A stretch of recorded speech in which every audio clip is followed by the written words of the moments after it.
Selamat pagi dan salam sejahtera bagi kita semua. Shalom.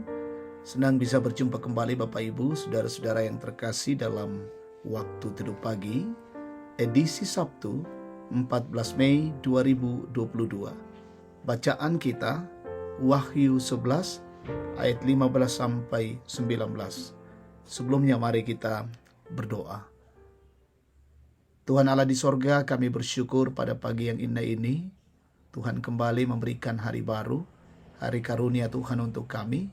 Kami bersyukur, kami gembira, dan boleh menyatakan pengharapan kepada Tuhan bahwa Engkau Allah yang akan membimbing, memelihara perjalanan hidup kami hari ini. Sebelumnya kami akan membaca firman Tuhan. Kami mohon Roh Kudus memimpin kami, dan firman ini dapat kami mengerti dan lakukan di tengah-tengah hidup ini. Berfirmanlah ya Tuhan, kami siap mendengarkan firman-Mu. Di dalam nama Tuhan Yesus, Tuhan dan Juru Selamat, kami berdoa dan bersyukur. Haleluya.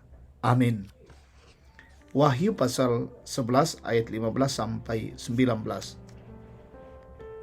Sangkakala yang ketujuh, nyanyian puji-pujian para tua-tua.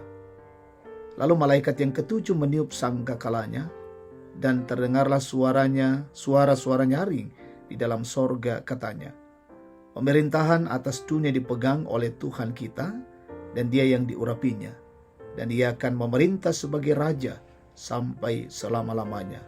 Dan ke-24 tua-tua yang duduk di hadapan Allah di atas tahta mereka tersungkur dan menyembah Allah sambil berkata, kami mengucap syukur kepadamu ya Tuhan Allah yang Maha Kuasa, yang ada dan yang sudah ada.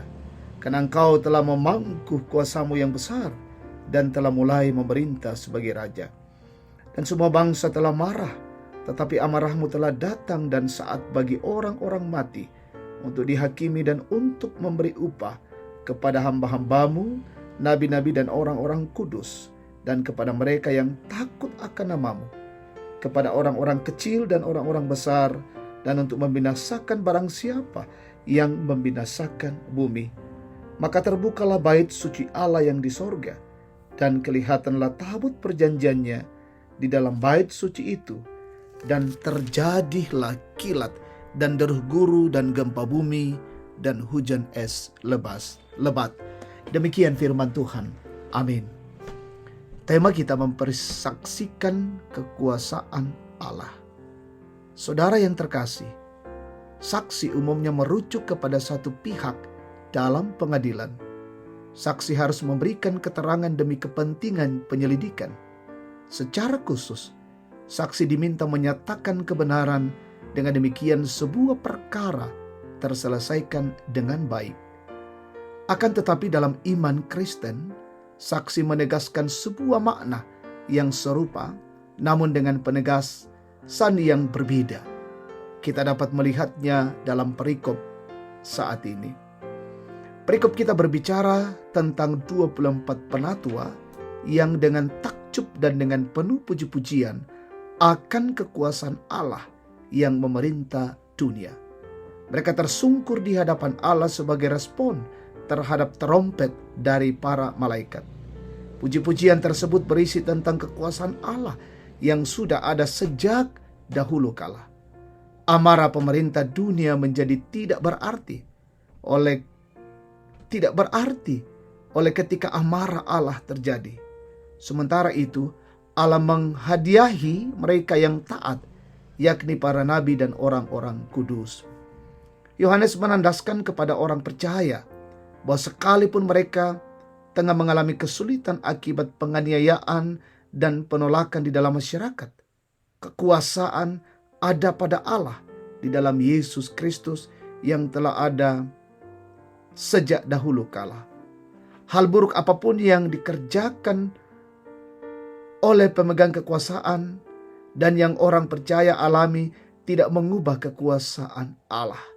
Pada akhirnya, Yohanes menasihatkan orang percaya agar tetap bertahan dalam kenyataan ini dengan keyakinan kepada Yesus Kristus. Tanggung jawab kita adalah terus menyaksikan kemuliaan dan kekuasaan Allah dalam kehidupan kita sebagai orang percaya. Kuasa Allah akan terus berlaku dan tidak ada kuasa apapun yang dapat membatasinya bagi kita. Amin. Kita berdoa. Terima kasih Tuhan, kebenaran firman-Mu boleh hadir di tengah-tengah kehidupan kami pada pagi hari ini. Kami senantiasa mengakui dan mempercayai bahwa kuasa Tuhan itu tak terbatas adanya dan dapat menjangkau seluruh seluk-beluk kehidupan umat manusia. Tidak ada yang dapat membatasi kasih Allah berlaku di tengah-tengah dunia ini. Terima kasih Bapa bahwa Engkau selalu Allah yang mengasihi, memerintah, dan menuntun hidup kami. Pesiaran kami hari ini, bekerja, berusaha, beraktivitas, melakukan tanggung jawab. Tuhan karuniakan hikmat bagi kami, menata dan mengerjakan setiap tanggung jawab itu, dan menjadi kemuliaan bagi nama Tuhan. Kami berdoa pemerintah kami berkati, anugerahi hikmat, menjalankan roda pemerintahan dengan baik, menegakkan kebenaran dan keadilan dari pusat hingga ke daerah-daerah terpencil.